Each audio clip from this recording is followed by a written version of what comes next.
আজকে হাজার হাজার মানুষ, লক্ষ লক্ষ মানুষ যাদের ব্যক্তি জীবন পরিচ্ছন্ন, কোনো রকমের অপরাধ করেন না, সুদ খান না, ঘুষ খান না, মিথ্যা বলেন না, মানুষকে ঠকান না, মালে বেজাল দেন না, ওজনেও কম দেন না, কারো জমি দখল করেন না, মদ, গাঁজা, হেরোইন, ফেন্সিডিল কিছুর সাথে সম্পর্ক নেই, বরং 5 ওয়াক্ত নামাজ পড়ছে, তাহাজ্জুদ কাজা করছে না।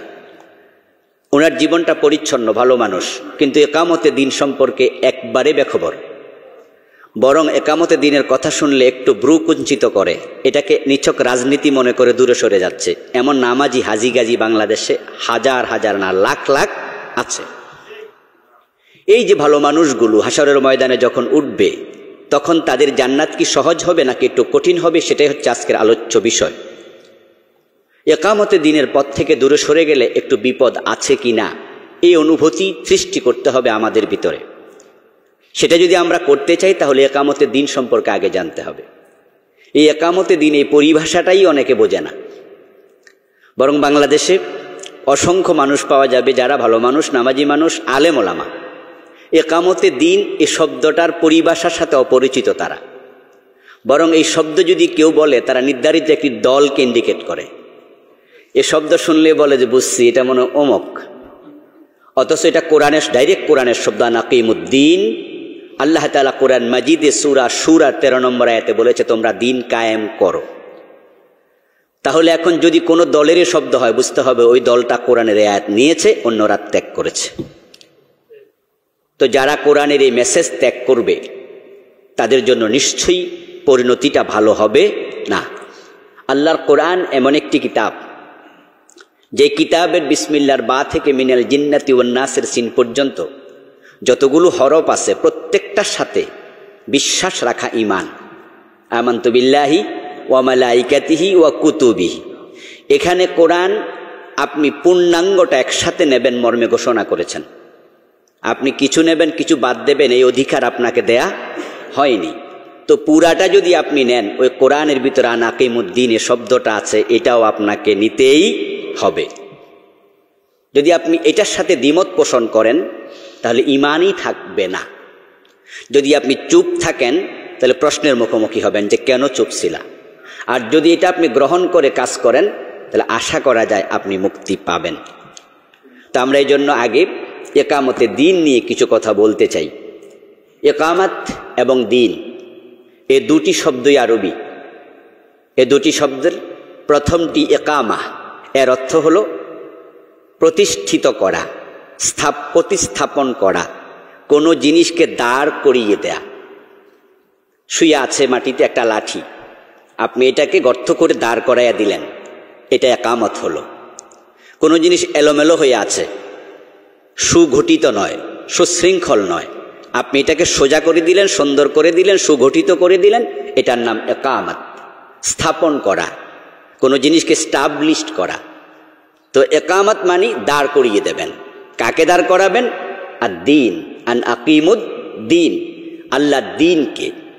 দিন শব্দটি অনেক অর্থে ব্যবহৃত হয়, তার মাঝে এখানে যেটা একামতে দিন বলে আমরা সূরা শুরা 13 নম্বর আয়াত থেকে বুঝিয়েছি, এখানে দিন মানে জীবন ব্যবস্থা। দিন শব্দটি পরকাল অর্থে ব্যবহৃত হয়েছে অনেক জায়গাতে কোরআন মাজিদের। একবারে সূরাতুল ফাতিহাতে আমরা বলি মালিকি ইয়াউমিদ্দিন, ইয়াউমুল জাযা, আমরা বিচার দিবসকে বুঝাই। আল্লাহ তাআলা আরেক জায়গায় বলছেন ইন্না আলাইকাল লানাহ ইলা ইয়াউমিদ্দিন, আল ইয়াউমা আকমালতু লাকুম দীনাকুম, না এটা আরেক জায়গায়। তাহলে আল্লাহ তাআলা মালিক ইয়াউমিদ্দিন, ইলা ইয়াউমি ইয়াবআসুন, এরপরে ইয়াসলাউনাহা ইয়াউমাদ্দিন, এগুলো একই অর্থে ব্যবহৃত হয়েছে। দিন মানে পরকাল। আর এখানে যেটা আমরা আজকের আলোচ্য বিষয়ের সাথে দেখি, আল্লাহ তাআলা দিনকে জীবন ব্যবস্থা হিসাবে কোরআনে সবচেয়ে বেশি উল্লেখ করেছেন, অসংখ্যবার। তার মাঝে আল ইয়াউমা আকমালতু লাকুম দীনাকুম ওয়া আতমামতু আলাইকুম নি'মাতি, আল্লাহ তাআলা দিনকে পরিপূর্ণ করলেন। এখানে দিন মানে হচ্ছে লাইফ প্রেসক্রিপশন। পুরা জীবন চলার জন্য যত বিধিবিধান দরকার আল্লাহ তাআলা বললেন আমি সব দিয়ে দিয়েছি, পরিপূর্ণ করে দিয়েছি। এর মানে তোমাদের জীবনের বটম থেকে টপ পর্যন্ত, পাকঘর থেকে রাষ্ট্র চালানো পর্যন্ত, এভরিহোয়ার এভরি মোমেন্ট যত কিছু দরকার আমি সব কিছু পরিপূর্ণ করে দিয়েছি। ইসলামের ভিতরে সব আছে, এজন্য বলা হয় Islam is the complete code of life. Islam পরিপূর্ণ জীবন বিধানের নাম। আল্লাহ তাআলা দিন বলতে এটাই বুঝিয়েছেন, ইন্নাদ দীন ইনদাল্লাহিল ইসলাম। আর দিন একটাই আছে আল্লাহর কাছে, সেটার নাম হলো ইসলাম। তো আন আকিমুদ্দিন মানে হলো আন আকিমুল ইসলাম। ইন্নাদ দীন ইনদাল্লাহিল ইসলাম, দিন কায়েম করো মানে ইসলাম কায়েম করো। এখন কোনো মানুষ যদি বলে শুধুমাত্র তাওহীদ এটাই দিন, আল্লাহ তাআলা দিন বলতে তাওহীদ বুঝাইলেন, তো ইসলামের ভিতরে শুধু তাওহীদের ঘোষণা আছে আর বাকি কিছু নাই? এখানে তো রাষ্ট্র পরিচালনা আছে, ব্যক্তি পরিচালনা আছে, পরিবার চালানো আছে, অর্থনীতি আছে, সমাজনীতি আছে, সবই তো আছে ইসলামে। তো শুধু তাওহীদটুকু নিলেন, বাকিটুকু কোথায় রইল? এজন্য দিন মানে ইসলাম, আর ইসলাম হচ্ছে পূর্ণাঙ্গ জীবনের যত রকমের বিধান দরকার সবটার সমন্বিত নাম। ডাক্তারের কাছে গেলে ডাক্তার যেমন ওষুধ শুধু লিখে দেয় না, কিভাবে খেতে হবে, কখন খেতে হবে সেটাও লিখে দেয়, কয়বার খেতে হবে সেটাও লিখে দেয়।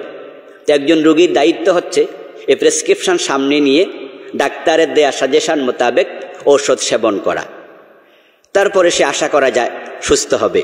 অথবা ডাক্তারের কাছে পরের বার আবার গেলে ডাক্তার জিজ্ঞাসা করে ঠিকঠাক খেয়েছেন? খেয়েছি।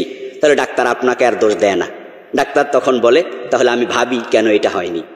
দিন মানার পরে, পরিপূর্ণ মানার চেষ্টা করার পরে আপনি মরে গেলেন, কথা ছিল দিন কায়েম করে মরা, কিন্তু কায়েম আপনি দেখে যান নাই। আল্লাহ তাআলা হাসরের দিন আপনার আমল নামায় দেখবেন আপনি দিন কায়েমের চেষ্টা করেছেন, কায়েম হয়নি, এই জন্য আপনাকে দায়ী করবেন না। আস-সাইয়্যু মিন্না ওয়াল ইতমামু মিনাল্লাহ। মানুষের কাজ হচ্ছে চেষ্টা করা, আর সে কাজের সফলতা পরিপূর্ণতা দেওয়ার দায়িত্ব হচ্ছে আল্লাহর। তাই তিনি সেদিন আপনাকে আর দোষ দেবেন না। মা সুমাইয়া রাদিয়াল্লাহু তাআলা আনহা তিনি ইন্তেকাল করেছেন ইসলাম কায়েম হওয়ার অনেক আগে। মক্কায় একবারে শুরুর দিকে দিন স্টাবলিশড হয়েছিল মদিনায়। মা সুমাইয়া এই জন্য কি জান্নাত পাবেন না? খাদিজা রাদিয়াল্লাহু তাআলা আনহা প্রিয় নবীর প্রথম স্ত্রী, তিনি ইন্তেকাল করেছেন মক্কায় হিজরতেরও 3 বছর আগে। দিন এস্টাবলিশড হয়েছিল মদিনায়। মা খাদিজা কি জান্নাত পাবেন না? কারণ তারা দিন গ্রহণ করতে গিয়ে আংশিক গ্রহণ করেন নাই, পরিপূর্ণ জীবনে মানবেন। যতটুকু এসেছিল তখন ওহী, অতটুকু মেনেছেন, দ্বিমত করেননি। বাকিটুকু আসেনি, এজন্য ধরা পড়বেন না, কারণ অন্তরে মানার ব্যাপারে কোনো রকমের দ্বিমত ছিল না। কিন্তু আব্দুল্লাহ ইবনে উবাই মদিনাত ইসলামী রাষ্ট্র সে নিজ চোখে দেখেছে। রাসূল সাল্লাল্লাহু আলাইহি সাল্লামের সাথে কালেমাও পড়েছে, মাঝে মাঝে মসজিদে নামাজ পড়তেও যেত, 2-1টি যুদ্ধ অংশগ্রহণ করেছে, কিন্তু সে জাহান্নামের সবার নিচে থাকবে, কারণ সে দিন মানার ব্যাপারে একাত্ম হতে পারে নাই। দিনের আরেকটি অর্থ হচ্ছে ধর্ম। লা ইকরাহা ফিদ্দীন, ধর্মের ব্যাপারে বাড়াবাড়ি নেই। হুয়াল্লাযী আরসালা রাসূলাহু বিল হুদা ওয়া দীনিল হক লিইয়ুযহিরাহু আলাদ দীনি কুল্লি। তাহলে ধর্ম আরও আছে। এই যে ধর্মগুলো আল্লাহর কাছে গ্রহণযোগ্য ধর্ম নয়, কিন্তু ধর্ম আছে। ইহুদিদের ধর্ম আছে, খ্রিস্টানদের ধর্ম আছে, হিন্দুদের ধর্ম আছে। আল্লাহ তাআলা প্রিয় নবীকে বলেন, আমি আপনাকে এমন একটি ধর্ম দিলাম যে ধর্মটিকে আপনি অন্য সকল ধর্মের উপরে বিজয়ী করে দেবেন। দ্বীনের আরেকটি অর্থ হচ্ছে আনুগত্য। আল্লাহ তাআলা কোরআন মাজিদে বলছেন, উদউহু মুখলিসিনা লাহুদ্দীন, তোমরা আল্লাহ তাআলাকে ডাকো একবারেই খাঁটিভাবে ইখলাসের সাথে, আনুগত্যের শির নত করে। এখানে দিন মানে হচ্ছে আনুগত্য করা। দিনের আরেকটি অর্থ হচ্ছে বিধান, আইন। আল্লাহ পাক রব্বুল আলামিন কোরআন মাজিদে বলছেন, আল্লাহ তা'বুদু ইল্লা ইয়াহু যালিকাদ দীনুল কাইয়্যিম। আল্লাহর পক্ষ থেকে ঘোষণা, তোমরা আল্লাহ ছাড়া কারো ইবাদত করবে না। এটাই হচ্ছে প্রতিষ্ঠিত আইন, এটাই হচ্ছে সুপ্রতিষ্ঠিত বিধান। এই বিধানের বাহিরে যাওয়ার কোনো অধিকার তোমাদেরকে দেয়া হয় নাই। তোমাদের ইবাদত হবে একমাত্র আল্লাহ তাআলার জন্য। বিধান, আয-যানিয়াতু ওয়াজ-যানি ফাজলিদু কুল্লা ওয়াহিদিম মিনহুমা মিআতা জালদাহ ওয়ালা তা'খুযকুম বিহিমা রাফাতুন ফি দীনিল্লাহ। যদি জেনা করে পুরুষ এবং নারী, তাদেরকে 100 করে বেত্রাঘাত করতে হবে। আল্লাহর এই আইন, আল্লাহর এই বিধান প্রয়োগে অন্তরে তাদের প্রতি কোনো মহাব্বত সৃষ্টি করা যাবে না। এখানে দিন মানি আইন, বিধান। তাহলে আমরা যদি এখানে দেখি একামতে দিন থেকে সরে গেলে জান্নাত পাওয়া সুদূর পড়া হতো, আর দিনটাকে এখানে আইনত্ব গ্রহণ করি, সুযোগ তো আছে, কারণ দিন তো আইনের অর্থ দেয়। তাহলে অর্থ দাঁড়াবে তোমাদের পুরা জীবনের সব জায়গায় আল্লাহর আইন প্রতিষ্ঠিত করো, আর এর থেকে দূরে সরে গেলে জান্নাত পাওয়া কঠিন হয়ে যাবে। তাহলে আমরা একামতে দিন এই শব্দটির অর্থ জানলাম। একামতে দিন তথা দিন কায়েম করা, আল্লাহ তাআলা সূরাতুশ শূরাতে যেই কথা বললেন, যে বিষয়ে ওমর ফারুক ভাই আপনাদেরকে টাচ দিয়েছেন, আমিও সে বিষয়ে কথা বলবো ইনশাআল্লাহ। আল্লাহ তাআলা বলছেন, শারআ লাকুম মিনাদ দীন মা ওয়াসসা বিহি নূহা। তিনি আল্লাহ তোমাদের জন্য এমন একটি বিধিবদ্ধ নীতি প্রণয়ন করলেন যে বিষয়ে তিনি নূহ নবীকে অর্ডার করেছিলেন। ওয়াল্লাযী ওয়াহাইনা ইলাইক, হে প্রিয় নবী, আপনাকে একই বিষয় আমি ওহী করছি। ওয়া মা ওয়াসাইনা বিহি ইব্রাহিম, এই ওহী আমি করেছিলাম, এই নির্দেশ আমি দিয়েছিলাম ইব্রাহিমকে, ও মূসা, মূসাকে, ও ঈসা, ঈসা আলাইহিস সালামকে। এখানে আমরা দেখতে পাই নূহ থেকে শুরু ঈসা পর্যন্ত। আর প্রিয় নবীকে ওয়াহাইনা বলে আল্লাহ ইনক্লুড করলেন, তাহলে নূহ থেকে শেষ নবী পর্যন্ত।